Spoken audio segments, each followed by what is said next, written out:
What are the best films set in one location? Answer in the comments, please. Now then, we are the Don't Tell Show. We make and review realist indie films. We put up a new video every Monday, so if that sounds like your sort of thing, hit the subscribe button and we'll see you there. Bed is the second folk filmmaking film that I've watched. For those of you who don't know, folk filmmaking, the main criteria of it is that the films have to be made independently and they have to be put online to watch for free. So the first of the movement I watched was Chlorine, reviewed here, which is a sort of contemplative, existential hitman film. The one I'm reviewing here is a completely different kettle of fish, which is kind of the beauty of the movement. As I explained in the criteria, there's no restrictions or anything on content, so what we get in here is completely unfiltered films, and we're going to hear a variety of voices that may not be heard in the mainstream usually, so you don't know what you're in for, which is exciting to me. I was talking the other day about this, about how sort of going to the cinema isn't exciting anymore because you already know what you're going to see. You've been updated on every part of the production and you feel like you've already seen the film before you go there. All the film trailers you see beforehand have been in your timeline for the last 6 months. And you don't have to wait anymore for things to come out. Like in the old days, you'd go there and like I remember seeing the trailer for Terminator 2 for the first time, and I had no idea that film existed.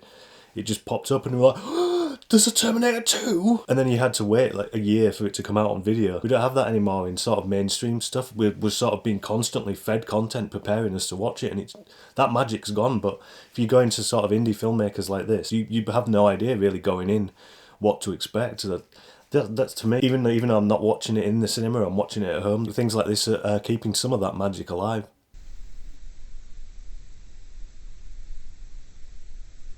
Hey. So Bed is a 2019 realist intimate drama, written, directed by and starring Cody Clarke. The plot is that some bloke convinces his girlfriend to ring in sick so she can stay home and they can spend the day in bed together. Really annoyed. Really upset. It's shot very simply in a very sort of minimalist way. It has these long static shots, kind of Ozu, kind of reminding me of the Woman Who Ran from last year. There's not much movement, and it's that sort of slow cinema aesthetic that's is quite a brave thing to do, because if the audience aren't into what's going on there, then they can become bored very easily. But we don't. The dopest, sickest grind I ever landed, brah. Because what we're seeing here are very strong characters with a dynamic that sort of it develops quite slowly, and there's a very natural wit to it. It has the sort of feel of Clerks to it, except that these people talk like real people, not like Kevin Smith. Sorry, Kev, I love your films, but nobody talks like that. Bunch of easily led automatons. So we're really drawn into these characters because they're recognisable and real, and there's conflicts there. Every scene has some kind of conflict. There's sort of a longer conflict emerging, but every scene there's some kind of conflict there, and we can see their relationship, and that she seems genuinely irritated by him at times, not even just messing about, even though there is a lot of banter there. You can see the realism of that there are things that bother each other and there's conflict there, but there's clearly some sort of spark or some sort of connection that's keeping them together, and it's really compelling to watch that, because you feel like every time they say something, you're learning a bit more about them and about their relationship. You find yourself not looking for the conflict, but looking for what that connection is. Like love, I guess. We want to see what is love. Baby, don't hurt me. So what am I looking at? And I love that it goes into this thing that seems sort of exclusive to the States, where couples have to talk out and analyse every aspect of their relationship, even if there isn't a problem there, or there isn't an apparent problem there. It always makes me think of when you hear that people have been to the doctors and the doctors have said, you've only got 2 weeks to live, and you just think, what if they hadn't gone? And it also seems strange to me because I think we as a country are people that'll just say, you alright? Yeah, I'm alright, even when we're dying inside. You know, we're just like, well, I mustn't grumble.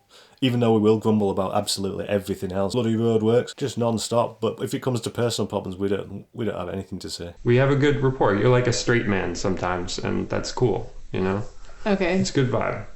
I love that every scene, though realist and naturalistic, has some kind of conflict to it. And it's that, not just the dialogue, that keeps the film moving. And as I've said before, clever screenwriting like this is what's possible in realism. By having layers to it, you can inject more deeper meanings, you can stimulate more ideas, you can create more conflict, and you can do all of these things in very simple ways without having to have a car chase or a gun or some sort of violent conclusion to it, or betraying the realism and turn it into a thriller, or going. You don't have to do any of that stuff as long as what you're doing has heart and comes from an honest place and is well observed, like this film is. That's all you need is a little thought and a lot of heart, and this one might just break yours.